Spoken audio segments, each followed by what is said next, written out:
Bienvenue dans cette nouvelle édition du Morning News. Au sommaire de l'actualité, au Gabon, un dialogue national est annoncé entre avril et juin 2024. Se voulant inclusif, les citoyens sont appelés à formuler leurs recommandations. Celles-ci aboutiront à la production d'une synthèse qui constituera la base des consultations. La campagne électorale en vue de la présidentielle du 10 octobre vit ses dernières heures au Libéria. 20 candidats, dont le président George Weah, sont en lice. Le chef de l'État sortant qui promet de poursuivre ses actions en faveur du développement. Et puis baisse de la subvention aux hydrocarbures au Cameroun. L'enveloppe est passée de 700 à 350 milliards de francs CFA. Quelles conséquences pour le consommateur? Élément de réponse dans ce journal. Mais tout d'abord, les tensions toujours aussi vives entre la France et le Niger. Selon Mohamed Toumba, le ministre de l'Intérieur nigérien, la France n'est pas dans une logique de quitter le territoire. Pire encore, il accuse les militaires français de vouloir déstabiliser le Niger. Les autorités de transition affirment par ailleurs que le nombre de militaires français présents sur le sol se chiffre à plus de 3000.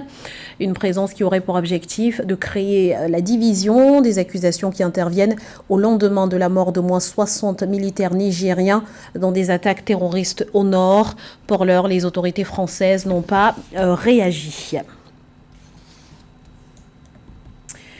Quel diagnostic faites-vous de la situation générale du pays et que proposez-vous comme solution? Telles sont les questions auxquelles les Gabonais sont invités à répondre dans la perspective d'un dialogue national.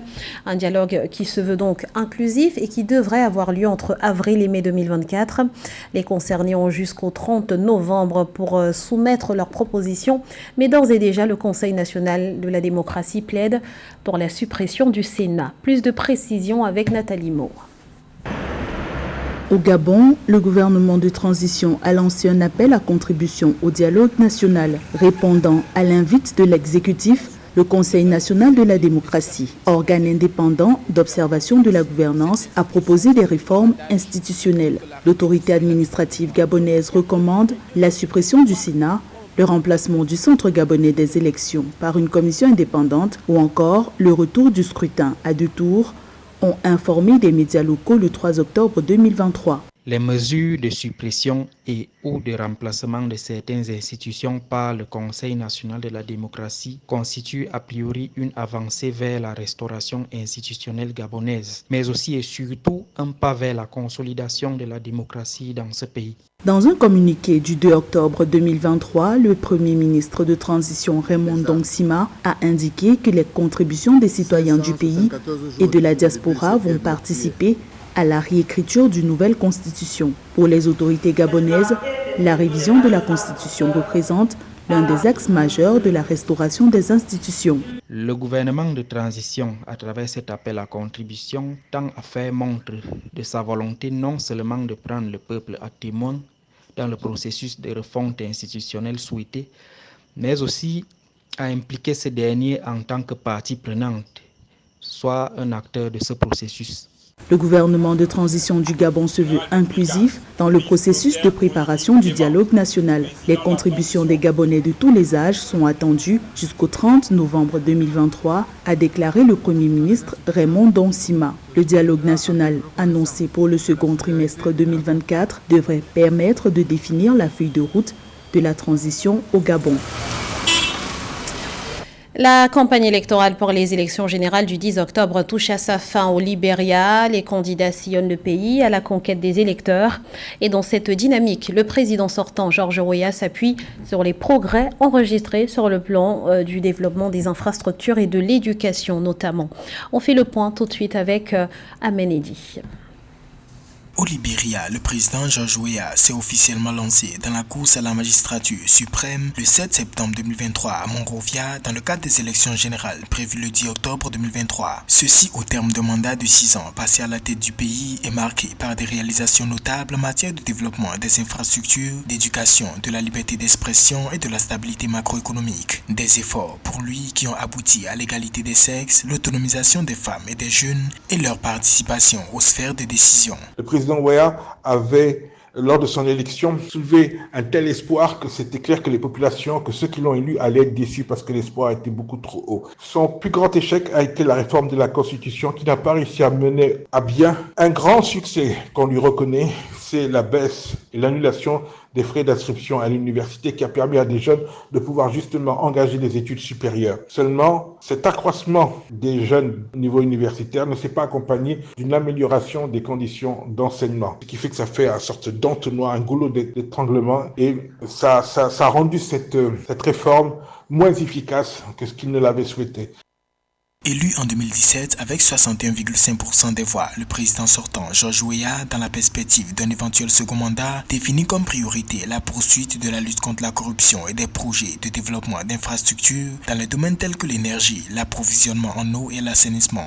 Il entend également continuer à investir dans l'éducation en mettant l'accent sur la formation professionnelle et technique. Ceci afin de mieux lutter contre le chômage, dont le taux était estimé en 2021 à 4,1% de la population active selon la Banque africaine de développement. Mais ce qu'on peut mettre à son actif, et ça c'est très important, c'est la stabilité du pays. Ce pays a connu 2 guerres civiles. Sa prédécesseur avait réussi à ramener la paix et il a maintenu la paix. Et il n'y a pas eu de guerre civile, il n'y a pas de mort. Je pense qu'au-delà de tout, c'est ça la valeur ajoutée de George Weah. Délaissant le football depuis plus de 10 ans pour se consacrer à la politique, George Weah, né le 1er octobre 1966 à Monrovia, est le seul joueur africain à avoir obtenu le Ballon d'Or en 1995. À l'âge de 51 ans, l'homme est pour la 3e fois candidat à la présidentielle sous l'égide du Parti du Congrès pour le changement démocratique, CDC, pour un Libéria meilleur. De Lagos à Tunis, d'Abidjan à Kinshasa, les États africains sont depuis le début de l'année résolus à réduire, voire à supprimer totalement toute forme de subvention aux produits pétroliers. Ceci dans le souci de privilégier les secteurs de base tels que la santé, l'éducation et les infrastructures. Au Cameroun, l'enveloppe a été réduite de moitié, passant de 700 à 350 milliards de francs CFA. Les détails avec Joël Mbalo. Au vu de la situation économique qui prévaut au Cameroun, l'État investit 350 milliards de francs CFA en 2023 pour subventionner les prix du carburant à la pompe, contre 700 milliards de francs CFA en 2022. Selon Samuel Tella, directeur de la trésorerie, en diminuant de 50% les subventions de carburant, les autorités nationales ambitionnent de limiter les tensions de trésorerie et orienter ces ressources vers le développement des énergies renouvelables, telles que prescrit par le Fonds monétaire international. Le relèvement du prix du prix des hydrocarbures, du prix des carburants à la pompe visait donc à réduire le volume de la subvention que l'État affectait à cette catégorie de dépenses. Et ça permettrait donc de dégager des marges budgétaires nécessaires pour financer d'autres projets de développement.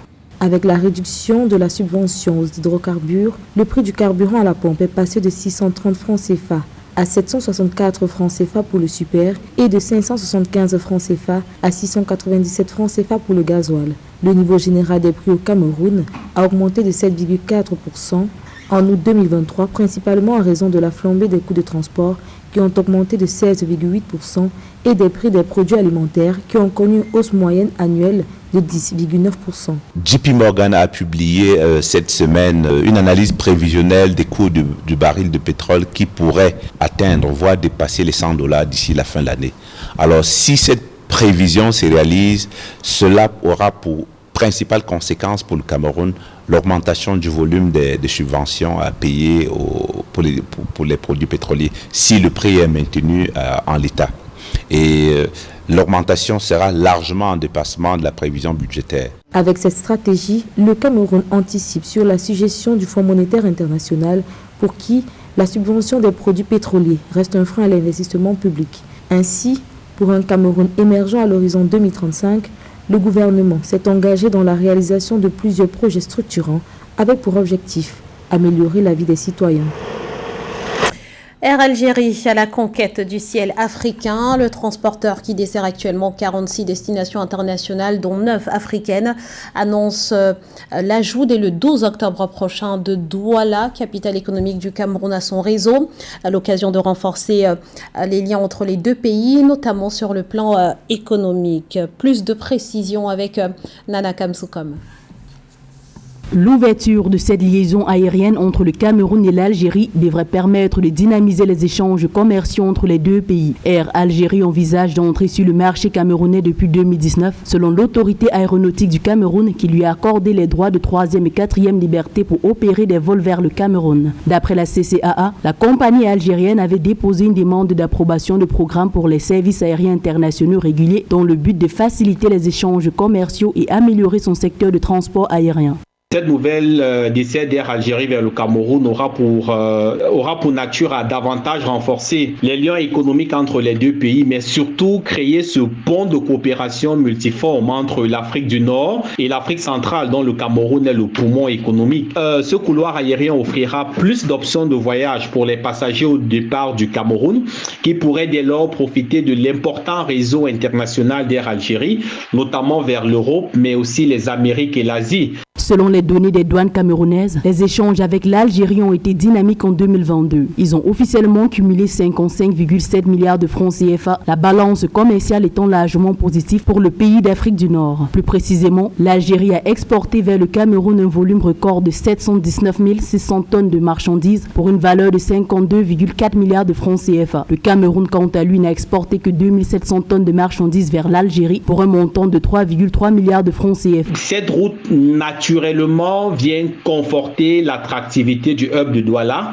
qui se positionne plus que jamais comme une niche de marché naturel pour les compagnies internationales. En effet, une fois lancée, Air Algérie deviendra la troisième compagnie d'Afrique du Nord, après Royal Air Maroc et Egypte Air, à desservir la nation d'Afrique centrale. Les données douanières révèlent également que les échanges entre les deux pays se limitent à quelques marchandises. Les exportations algériennes vers le Cameroun sont principalement constituée de mâche-fer. Cette matière première utilisée dans la fabrication du ciment représente 97,6% des exportations algériennes vers le Cameroun entre 2020 et 2022. Le Cameroun, quant à lui, vend essentiellement à l'Algérie du café et de la pâte de cacao. L'ouverture des liaisons aériennes apparaît comme une opportunité pour diversifier les échanges entre les deux pays.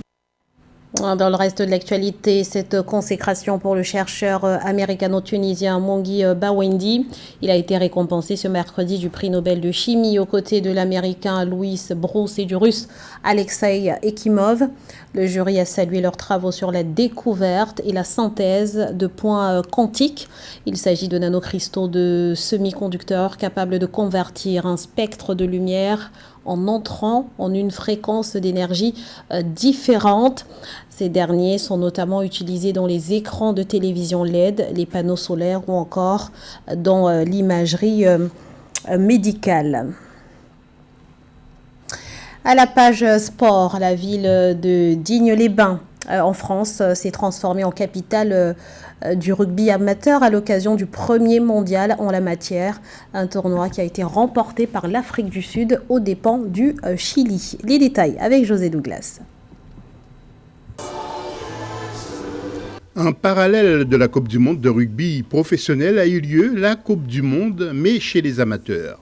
L'Afrique du Sud a triomphé face au Chili en finale et devient la première nation à remporter la compétition. Cette compétition justement qui regroupait 16 nations, représentées par un club amateur chacune. Le Hamilton Sea Sprint, le club de Cape Town, a d'abord disposé de l'Australie 17-10 en demi-finale, avant d'affronter les Bobcog du Chili en finale. Les organisateurs ont été marqués par l'équipe de Tonga, le Kolomutu RC, qui a semblé la plus attachante. Ce sont des insulaires. Les premiers jours, c'est un peu compliqué. Ils ne partagent que très peu leurs émotions. Mais une fois que vous avez leur confiance, ça devient magique.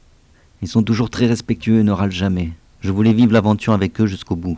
Un esprit de camaraderie a régné pendant la compétition, visite touristique de la région et la fameuse troisième mi-temps chère aux amoureux du ballon ovale.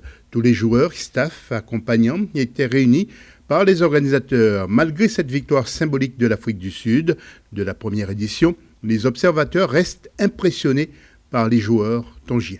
Individuellement, certains joueurs comme les tongiens sont meilleurs, mais collectivement, il y a un monde d'écart. La seule chose qui explique qu'ils étaient accrochés, c'est la durée du match, 40 minutes. Les professionnels poursuivent leur aventure au mondial, prétendant au titre. L'Afrique du Sud compte 15 points au classement, en tête du groupe B, devant l'Irlande, 14 points, et l'Écosse, 10 points. Champions du monde en titre, ils attendent ce 7 octobre le match Écosse-Irlande pour connaître leur prochain adversaire, l'Afrique du Sud, qui organisera la prochaine Coupe du Monde en 2027. Ce journal a été réalisé par l'ensemble de la rédaction. Merci pour votre fidélité. Restez sur Africa 24, l'info continue.